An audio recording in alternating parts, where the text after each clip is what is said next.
Welcome into Duval Daily, presented by GenJag.com. I'm Jordan Lugo. Thanks so much for tuning in here on Wednesday, May 1st.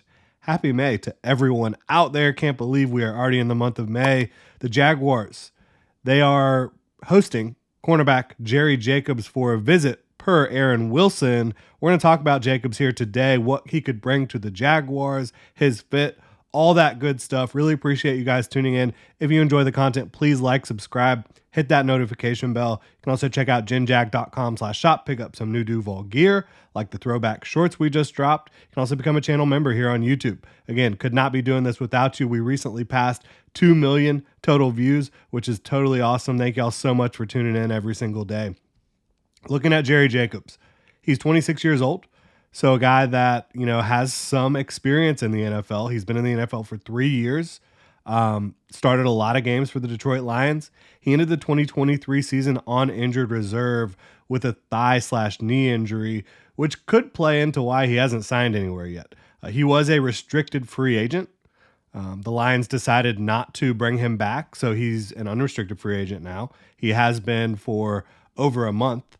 So a guy that maybe the injury situation has stopped him from signing anywhere yet. Maybe it's just the fact that, teams haven't gotten into that second and third and fourth wave of free agency necessarily all around the league. But he was basically a full-time starter for the last 2 years, started over or played over 500 reps outside in each of the first 3 seasons of his career and played the most reps he has in 2023.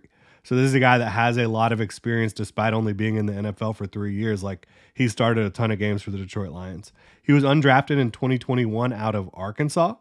So former teammate of Buster Brown. They played a season together there at Arkansas.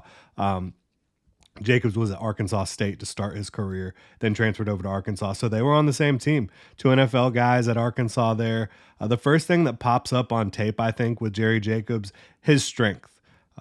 And he's like 210 pounds at 5'10". So that he's got some mass on his frame, and 20 bench press reps going in to the NFL coming out of college, at his pro day. So a guy that he has strength that shows in the testing. It also shows on the football field, but not the best athlete, right? Testing wise, 4.53 40-yard dash. Nothing really impressive from an explosiveness or an agility standpoint. Does not have great length.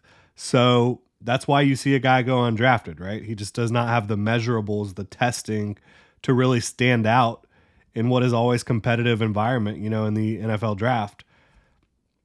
So how has he started in Detroit the last 2 years, played a lot over the last 3 years, including his rookie year? And why did they not retain him as a restricted free agent? We're going to talk about it here today. For me, watching the tape, he is strong. He is physical. He fires downhill against the run.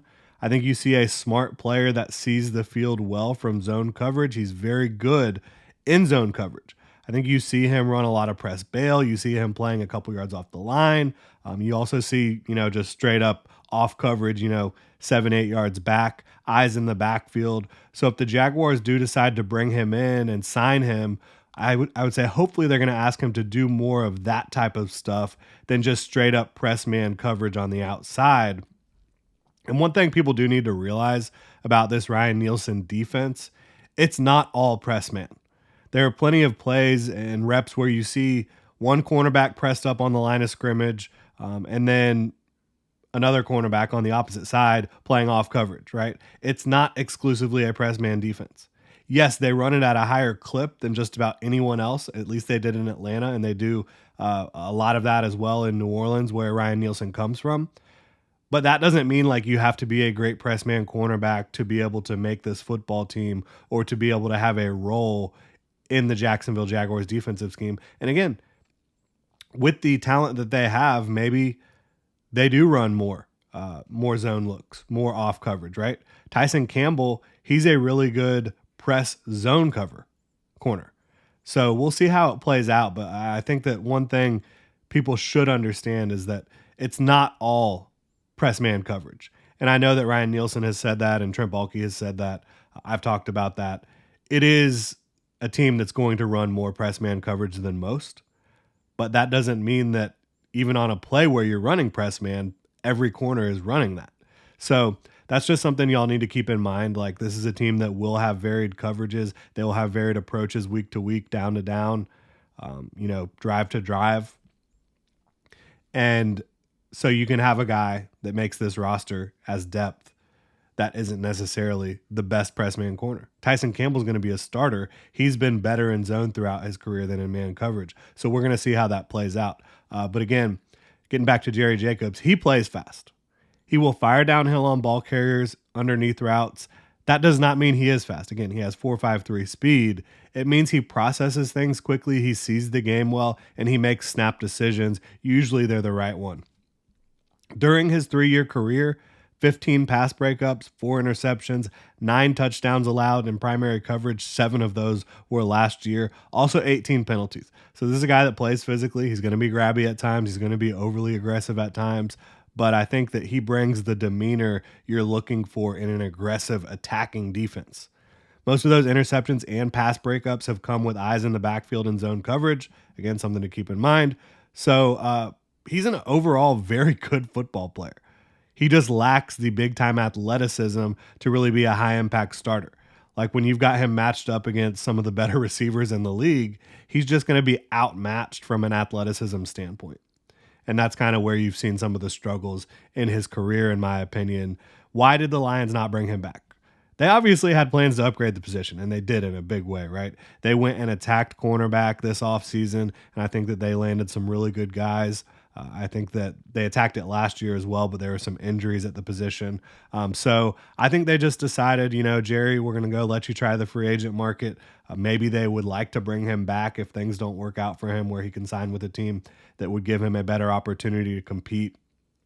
He does have special teams experience as well. So as a depth player, you're going to have to be able to play special teams.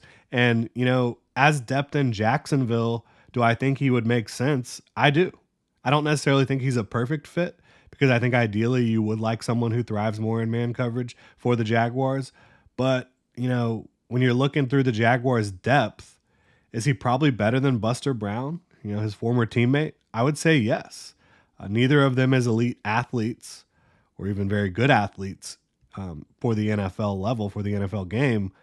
But he has a ton of starting experience. He's made a lot of big plays on the ball. He does well against the run overall. He plays more aggressively than a Buster Brown has shown that he can throughout his young career. I think he would be a good addition for the Jaguars' depth. I really do. Behind Tyson Campbell and Ronald Darby, who are your starters on the outside, and then Darnell Savage, who's, I guess right now, looking like your starting nickel. You have 2 rookies who I love. I think Jarian Jones and DeAndre Prince are really going to elevate the Jaguars cornerback room from a depth and talent standpoint. Then you have Buster Brown, Christian Braswell, Eric Hallett, Gregory Jr., who's more of a slot. Jerry Jacobs, I think he would fit in nicely there. There's also a couple vets that'll be competing for jobs on the back end of the roster. But I think Jerry Jacobs, you probably bring him in, and he's one of your top backups. Like, maybe your 3rd or 4th outside cornerback. I think you can feel decent about that. Again, so much starting experience, a lot of ball production, a lot of aggressive physical play, which suits Ryan Nielsen's defense. I don't think the Jaguars have had enough good depth at the cornerback position. I think there's been a lot of positions they haven't had enough good depth and competition over the last several years. Cornerback is one of them. So I think bringing in a veteran to push some young guys to, potentially fill in if need be is a smart move, especially a guy like Jerry Jacobs. I think he'd be a good veteran addition, tons of starting experience, aggressive physical play style. But again, let's not forget that this would be a depth play. Jerry Jacobs isn't coming in here to compete for a starting job, in my opinion. And maybe he'll want to do that somewhere. I don't know if he'll get that opportunity again, because he just lacks the elite physical tools. We'll see how it plays out. I like the idea of bringing Jerry Jacobs in. Would love to know what you think. Leave a comment in the comment section below. If you enjoy the content, please like, subscribe, hit that notification bell. You can also check out jinjag.com/shop, pick up some new Duval gear, or become a channel member right here on YouTube. Y'all have a good one.